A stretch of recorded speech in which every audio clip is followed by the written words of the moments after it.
Okay, hello everyone, and welcome to this second part of the introduction to the price ladder. In this second module, we're going to be going through various price ladder order and execution types.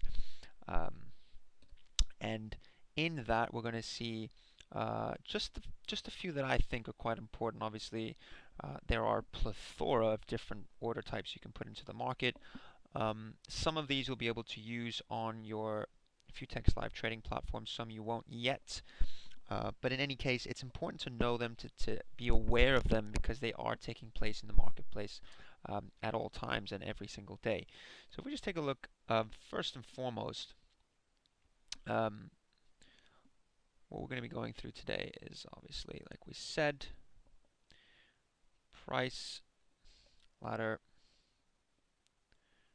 order, and execution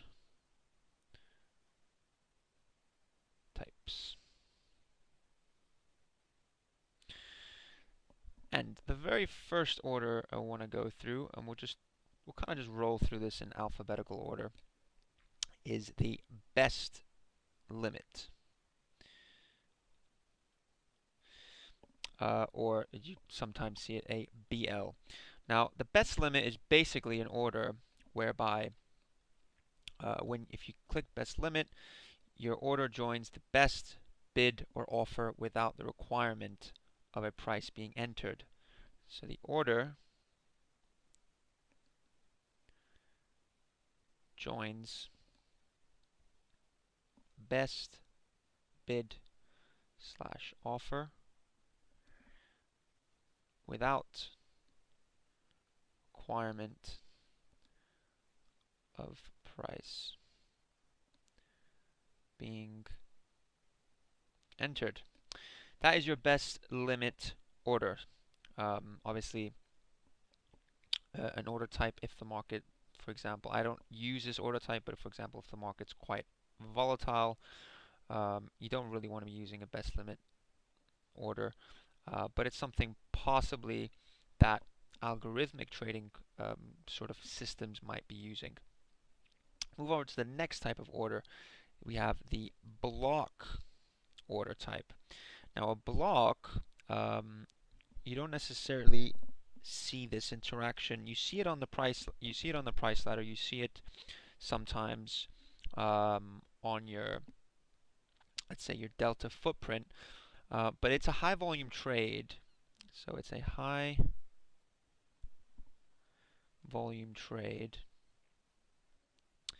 whose price has been negotiated. It's been negotiated by two parties,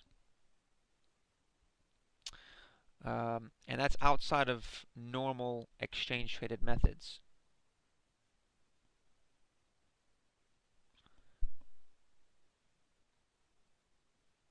Exchange traded methods. Now, what usually happens with this is, let's say a big bank with another bank, they agree to trade at a certain price. They say, okay, we want to trade, let's say if we're looking at the EuroFX, for example, we want to trade at on spot 1387.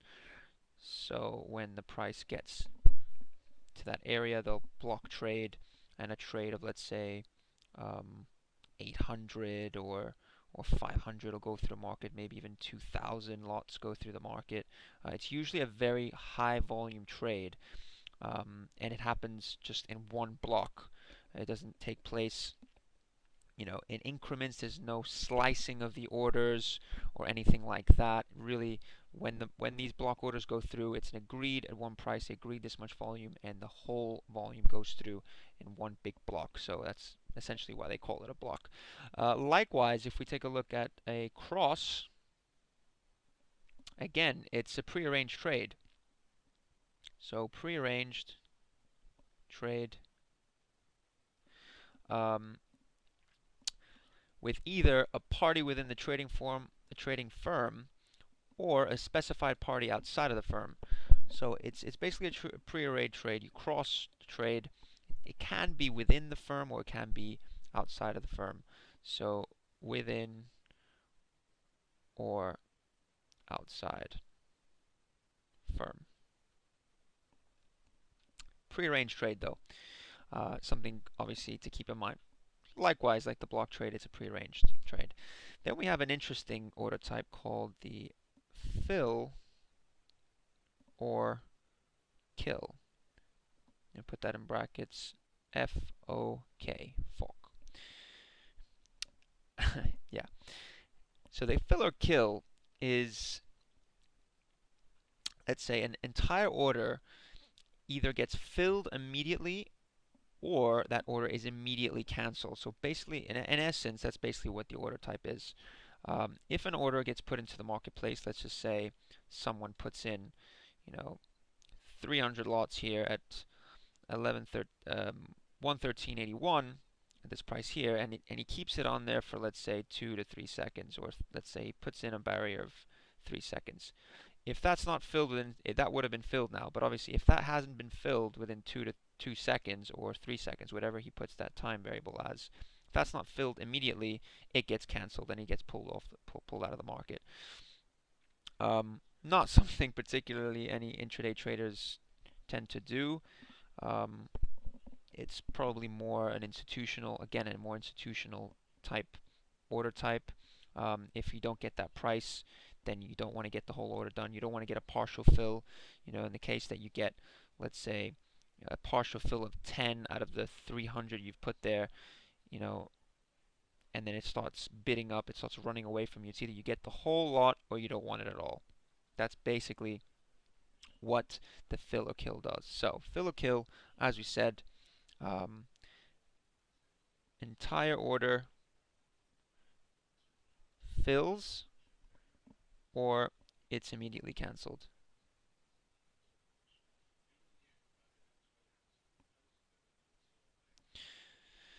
That's an interesting type of order type. And the next one we're going to look at is the good till canceled. And that is a GTC order. GTC orders usually, at least within the intraday trading business, we don't usually use these as often because we're usually coming in and out of the market flat. So we come into the market flat, we leave the market flat.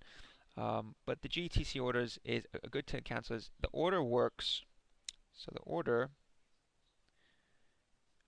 works on the book. So if you put in an order anywhere, let's just say for example, I put in a GTC order at 11,388 at that price right there, as you can see.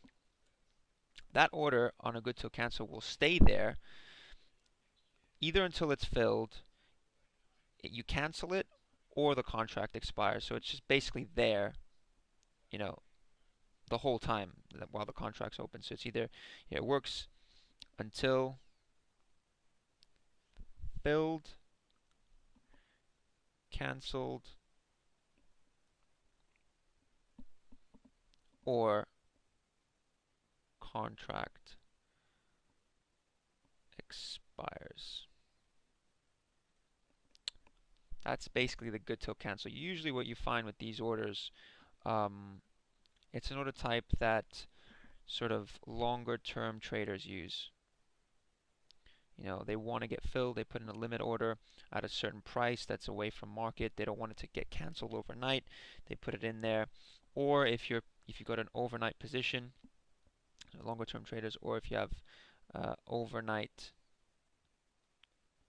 stops, you want to put an overnight stop just in case it gets to a level. Let's say if you're short the market and you want to put in a stop loss order, a buy stop loss order somewhere just in case it moves heavily overnight. You want to make sure you're out the next day. So it's just the safety of getting filled or the safety of getting out, basically. Now the next order type, an interesting order type that I think will go in a lot more depth in some of the later modules, is an iceberg. Now an iceberg order, very interesting order type. You basically get larger orders and they're split into smaller disclosed orders. And when the disclosed portion fills, the next disclosed order quantity enters the market until the total goal quantity is filled. So essentially, it's an order that is placed in the market. So for example, if I wanted to sell a load of contracts at 113.85 here, but I didn't want to show my hand. I didn't want to say, okay, you know, I'm good for I'm good to sell 1,000 contracts here. If someone just appeared on a relatively compared to 1,000 lots, quite thin order book here. If I put 1,000 lots on the offer, the market will probably start running away from me. And you don't want to show the market your hand. So what you might do is split your order into, you know, split your order into 10 orders of 100. So you've got 100 lots that appear on the offer. Once those 100 lots are filled here, another 100 lots appears, so it gets refreshed.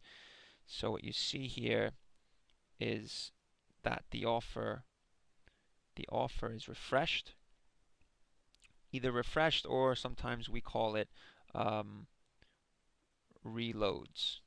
So refresh or reloads. So that order gets refreshed or reloads, and that's a really, really important order to understand, especially if you're trying to understand the price dynamics and price ladder. And you see that an order keeps on refreshing over and over again.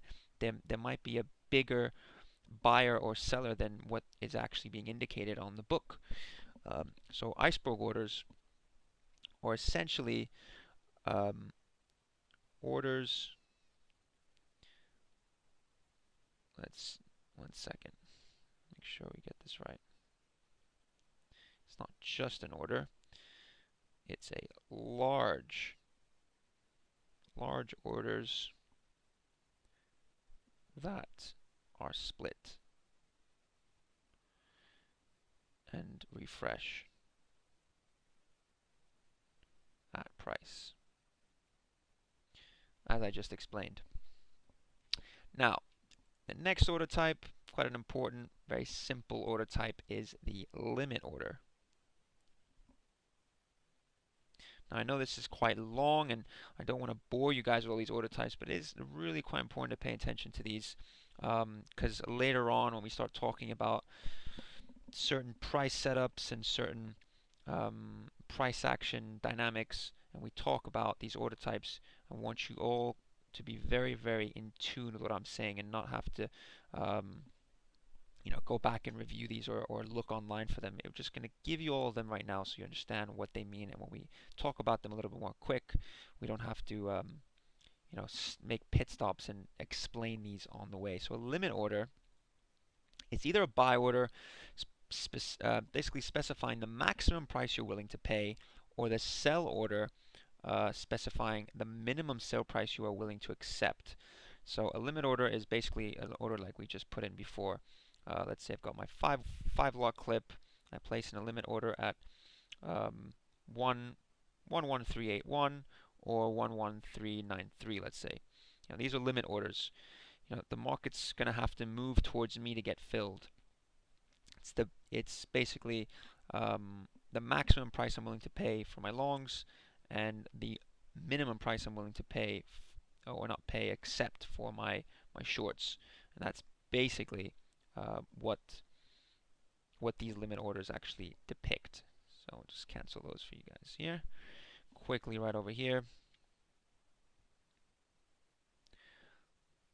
Max price for longs. Min price for shorts. Now, next order is a very important order. Like we were saying before, in very volatile times, you have to be aware of the market order, or any time really. If you're trying to be aggressive, you're going to use the market order. The market order is basically, you go to clip here. A market order is if I just click at market right there, that's a market order. I've just executed at market. Likewise, I can execute again at market to get out. Just below there, that's a market order.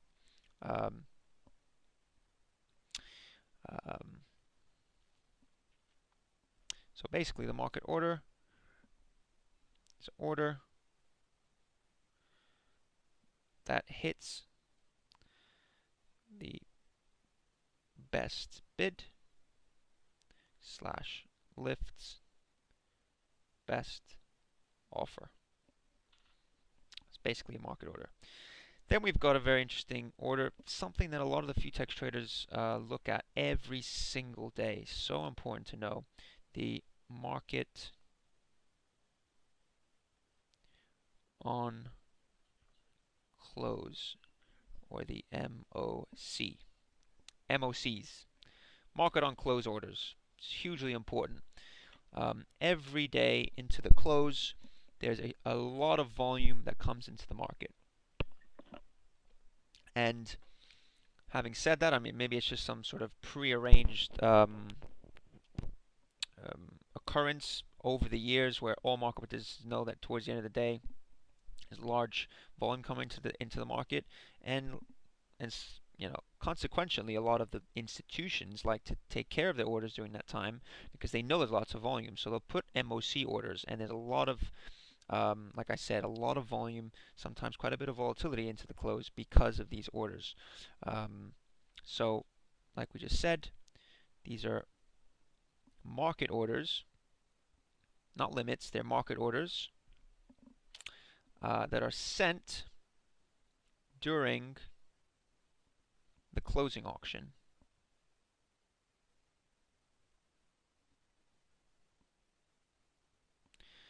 Closing auction of current business day. And you can obviously you can basically put these MOC orders at any period of the day. They can be entered at any time during the day. So it doesn't necessarily have to be put in at the close. You can just say this is a market on close order at the closing auction. Let's say within the last 5 to 10 minutes or 2 to 5 minutes, those orders are going to go through. Then we've got, likewise, very similar order, the market on open.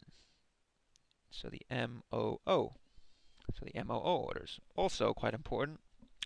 Opening orders, sometimes the market opens and we see a good amount of volume. People want to get in and out of positions. For example, if we've got a large fundamental event that has changed the fundamental landscape, let's say China cut rates, or for whatever reason something's changed overnight. Let's say a market that's been closed opens up, it needs to reprice. People put their market on open orders and they get executed. So these are market orders sent during pre-opening period. And they're intended for execution at the opening market price. So at that opening market price, they execute at that price. That is a MOO, market on open order. Then we've got an order cancels order.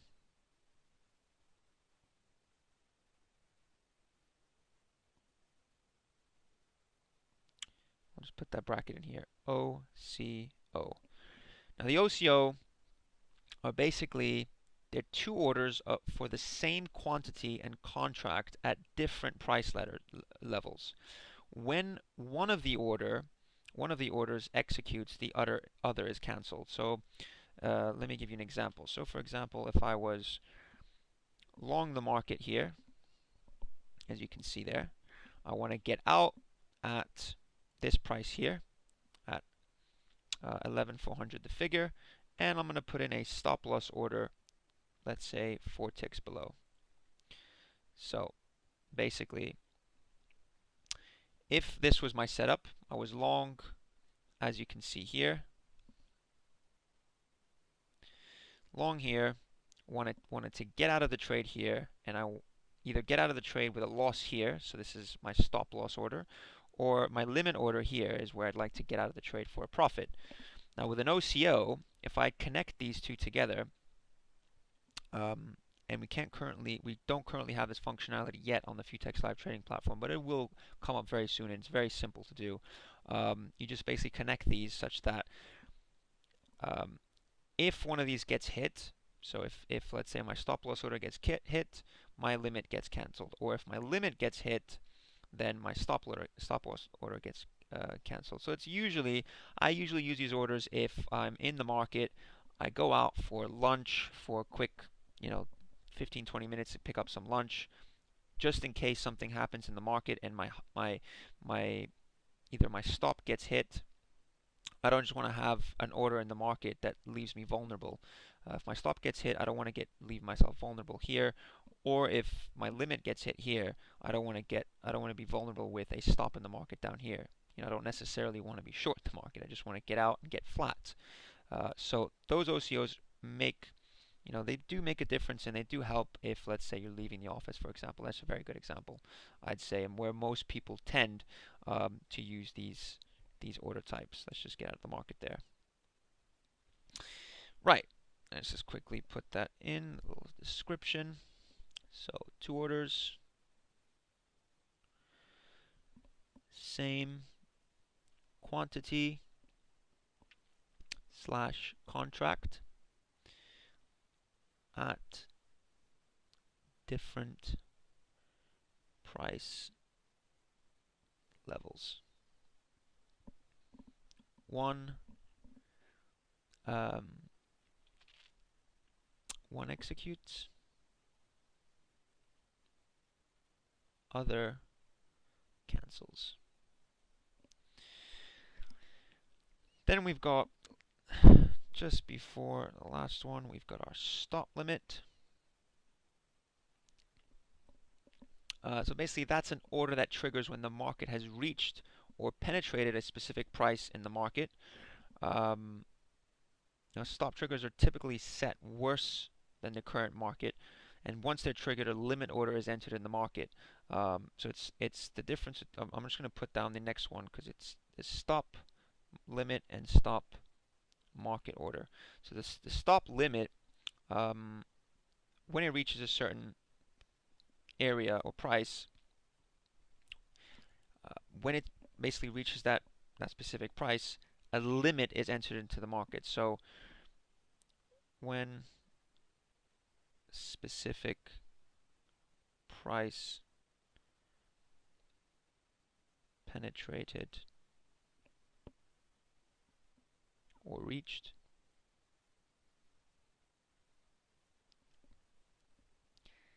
stop order